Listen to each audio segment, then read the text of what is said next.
Adem Guneshning Jazosiz tarbiya asari ham mana shunday kitoblardan sanaladi. Demak, kitobxon muxlislarimizni ekran qarshisiga chorlaymiz. Assalomu alaykum muhtaram yurtdoshlar. Efirda mutolaadan so'ng sahifasi. Suhbatdoshimiz Respublika Ma'naviyat va ma'rifat markazi Shofirkon tuman bo'linmasi rahbari Diloromxon G'afforova bo'ladilar. Diloromxon, assalomu alaykum. Assalomu alaykum. Bugun bizning kitob sevar do'stlarimizga, hamyurtlarimizga qaysi kitobni o'qishni tavsiya etmoqchisiz? Bugun bir zamonaviy kitob haqida fikr yuritmoqchiman. Aynan bugungi kunda farzand tarbiyasiga alohida e'tibor qaratilayotgan ekan. Onajonlarimiz uchun ajoyib bir kitobni o'qishni tavsiya qilmoqchiman. Ya'ni Adem Guneshning Jazosiz tarbiya. Bu jazosiz turk yozuvchisining kitobi. Bu kitob ayni vaqtda farzand tarbiyalayotgan ota-onalar uchun bir yo'l yo'riq ko'rsatuvchi, mayoq bo'luvchi kitob hisoblanadi. Bu kitobning nomidan ham ma'lumki, jazosiz tarbiya. Ya'ni tarbiya berish jarayonida farzandlarimizga jazo bilan emas, ularga mehr berish yo'li orqali tarbiya berish, ya'ni muhabbat bilan tarbiyalash deb nomlasak ham bo'ladi. Bu kitobning asosiy g'oyasi shundan iboratki, bugungi kunda bilamizki, hayot qiyinchiliklari bilan birgalikda ayollarimiz, ayniqsa onaxonlarimiz, onajonlarimiz, yosh onalarimiz farzand tarbiya qilayotganda yo'l qo'yayotgan xatoliklari, kamchiliklarini yaqqol ko'rsatib bergan va maslahat beruvchi kitob sifatida ham o'qishimiz mumkin. Ya'ni bu kitobda kichik bir hikoyalarni aytishimiz mumkinki, unda masalan bitta so'z kifoya degan hikoyasini juda ta'sirlandim.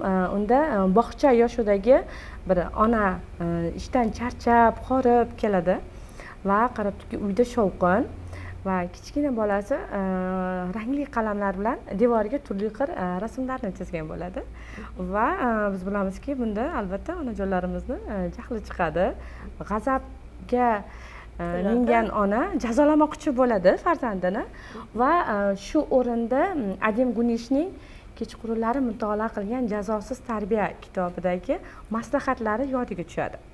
Va avvalo o'zini bosiqlik bilan mutolaa qiladi, mulohaza qiladida va o'sha kitob mutolaasidagi bir maslahatga amal qiladi. Farzandini oldiga chaqiradida, "Ali bolam, nimaga bugun devorga rasm chizding?" deb oddiy so'z bilan uni nimaga devorga rasm chizganini tushuntirish orqali so'rab olmoqchi bo'ladi.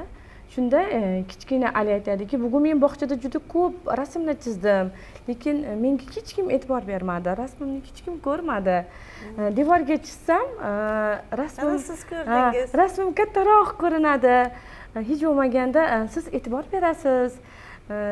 Siz shu rasmlarimga baho berasiz", deydi bola. Shunda ko'zida yosh bilan ona ana shu kitobni yaxshi ham o'qigan ekanim deb bolasini bag'riga oladida, "Bolajonim, birgalikda rasm chizamiz, faqat devorga emas, qog'ozga chizamiz" deb bolasi bilan birgalikda o'sha rasm chizadi. Demak, har bir bola e'tiborga muhtoj ekan, shundaymi? Shunday, e'tiborga muhtoj. Yana bir hikoyani aytishimiz mumkinki, masalan, bir bola, aqlli bir bola maktabdan yig'lab keladi. Shunda yig'lab kelgan bola onasi albatta sababini bilmoqchi bo'ladi. "Nimaga ko'z yoshing? Nima uchun yig'layapsan? Sababi nimada?" deydi. Shunda bola papkasini qo'yadida, derazadan uzoq-uzoqlarga termiladi.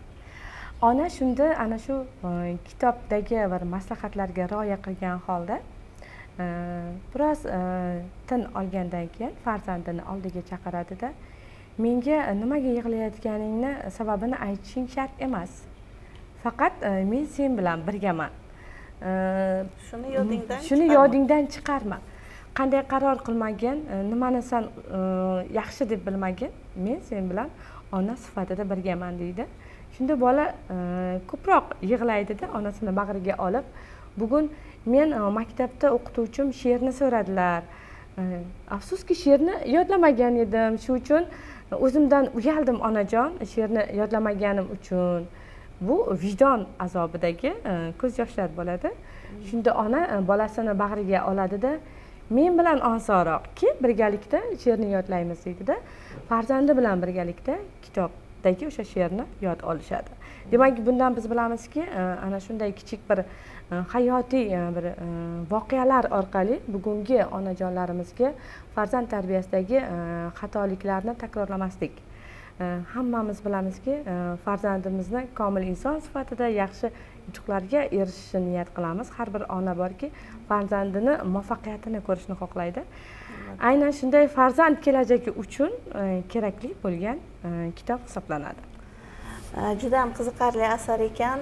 Diloromxon, haqiqatdan ham har bir kishi, har bir onaning tarbiyasi boshqachada, dunyoqarashi ham. Ba'zilar agar farzandni qattiqqo'llik bilan tarbiya qilsak, u yaxshi inson bo'ladi deydi.